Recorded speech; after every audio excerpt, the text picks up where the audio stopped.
এবং দুর্নীতি নির্মূলে করণীয় শীর্ষক আজকের এই আলোচনা সভার শ্রদ্ধাভাজন সভাপতি, বাংলাদেশ জুডিশিয়াল সার্ভিস অ্যাসোসিয়েশনের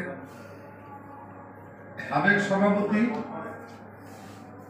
ঢাকার সাবেক সিনিয়র জেলা ও দায়রা জজ আমার প্রিয় বন্ধু মোহাম্মদ রফিকুল ইসলাম, মঞ্চে উপবিষ্ট আছেন আমার আরেকজন প্রিয় বন্ধু, যিনি আমার নিজের উপজেলা মতলব, এটা পদ্মা মেঘনা ধরাগোদা বেষ্টিত, সেই দ্বীপকে রক্ষা করার জন্য যিনি অবিস্মরণীয় ভূমিকা রেখেছিলেন। রাত 3:30টার সময় তিনি কুমিল্লার ডিউসি এবং আমার চাঁদপুরের জেলা প্রশাসককে নিয়ে আমার লক্ষ লক্ষ মানুষকে, এই বাঁধভাঙ্গা মানুষকে প্রাণে রক্ষা করেছেন। অত্যন্ত সৎ সজ্জন। ঢাকা শহরে ওনার কোনো হোল্ডিং নাই, উনি ভাড়া বাড়িতে থাকেন, ওনার নিজের কোনো গাড়িও নাই। জনাব সাবেক মন্ত্রী জনাব নাজিমুদ্দিন আল-আজাদ মঞ্চে উপবিষ্ট আছেন। আপনাদের সকলের প্রিয় মুখ, অত্যন্ত জ্ঞানী পণ্ডিত, যিনি জাতিসংঘের বিচারক হিসাবে বাংলাদেশের সম্মান উজ্জ্বল করেছেন, আমার ছোট ভাই ডক্টর মোহাম্মদ শাহজাহান সাজু মঞ্চে উপবিষ্ট আছেন। এশিয়া প্যাসিফিক বোর্ড অফ ট্রাস্টির চেয়ারম্যান আমার পরম শ্রদ্ধেয় বড় ভাই, অত্যন্ত সৎ সজ্জন নির্মম মানুষ জনাব কাইয়ুম রেজা চৌধুরী, অত্যন্ত বিচক্ষণ জ্ঞানী পণ্ডিত ব্যক্তি, কর্নেল অবসরপ্রাপ্ত ডক্টর প্রকৌশলী আনোয়ার হোসেন মঞ্চে উপবিষ্ট আছেন। কনজুমার অ্যাসোসিয়েশন অফ বাংলাদেশের সংগ্রামী সাধারণ সম্পাদক, নিবেদিত দেশপ্রেমিক অ্যাডভোকেট হুমায়ুন কবির ভূঁইয়া মঞ্চে উপবিষ্ট আছেন। ঢাকা বিশ্ববিদ্যালয়ের সিনিয়র অধ্যাপক গ্রেড 1 অধ্যাপক সৈয়দ মোহাম্মদ শামসুদ্দিন সহ আমার সামনে বসা আমার প্রাণপ্রিয় সংগঠনের ভাই বোনেরা, সাংবাদিক, ইলেকট্রনিক্স মিডিয়ার আমার প্রাণপ্রিয় ভাই বোনেরা, আজকে অত্যন্ত দুঃখ ভারাক্রান্ত হৃদয় নিয়ে মন নিয়ে আপনাদের সামনে হাজির হয়েছি।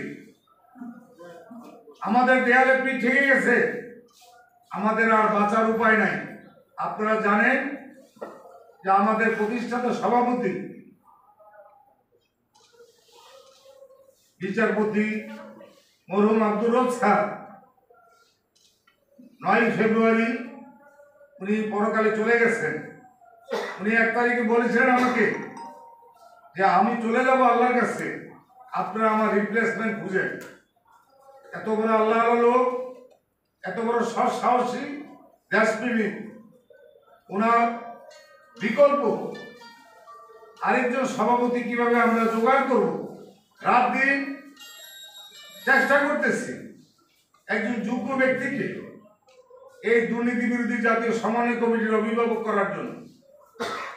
আর আমাদের যিনি সহসভাপতি আছেন অধ্যাপক আবুল কাসেম ফজলুল হক স্যার, উনি অসুস্থ, কলমে থাকেন। আমি ভাবিকে বলেছি যে এখন এসে উনি অনুষ্ঠান ধরতে পারবে না। আমি রিকোয়েস্ট করেছি যে স্যার অসুবিধা নাই, আমি আপনার বক্তব্য আমি এখানে উপস্থাপন করব। আমি যেই কথাটা আপনাদের উদ্দেশ্যে পরিষ্কার বলতে চাচ্ছি, একটু মনোযোগ দিয়ে আপনারা প্লিজ কথাটা শুনবেন।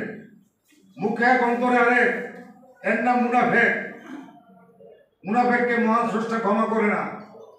এই দুর্নীতি বিরোধী জাতীয় সমন্বয় কমিটি এই যাত্রা 2004 সালে আমি শুরু করেছিলাম, 2016 সালে আবার নতুন করে শুরু করেছিলাম।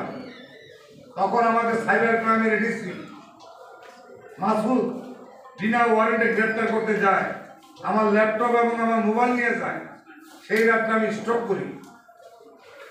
ফ্যাসিস্ট হাসিনা ফেরাও লেগেছিল সে চোর চাকরদেরকে বানাইছে নেতা, এমপি, মন্ত্রী।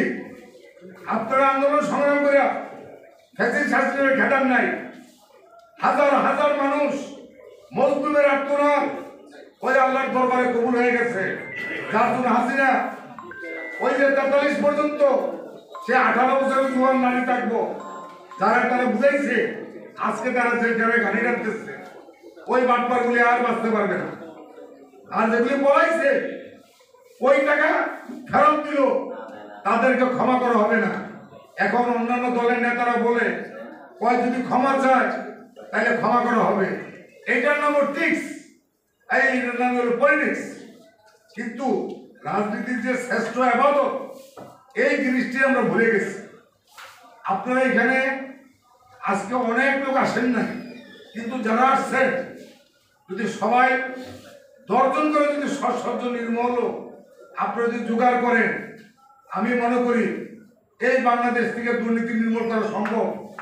আরে ভাই, আমি যদি আগামী দিন সচিবালয়ের সামনে আমি 50 জন লোক নিয়ে অবস্থান করি, কোন দুর্বৃত্ত মাফিয়া, কোন উপদেষ্টা দুর্নীতিবাজ ওই সচিবালয়ে ঢুকতে পারবে না। ওই সাহস আমার আছে।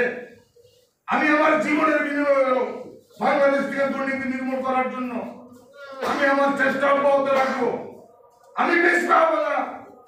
আমি দুদকের চেয়ারম্যানের সাথে দেখা করার পরে আমি মঙ্গলবারে দেখা করেছি। মঙ্গলবারের রাত্রে সন্ত্রাসী আলমান আমাকে ফোন করে বলে আমার লাশ ফালাই দিবে। ওই গোলাম মাওলার মাফিয়া আমাকে লাশ ফালাবার জন্য চেষ্টা করতেছে। আমিও মুদ্রার কাপড় পরিয়া রাস্তায় রাস্তায় ঘুরতেছি যে গুলি মারো, কিন্তু গুলি আমার গায়ে লাগবে না। এটা আল্লাহর রহমত করবে আমাকে। মহান আল্লাহ রাব্বুল আলামিন যখন যে অবস্থায়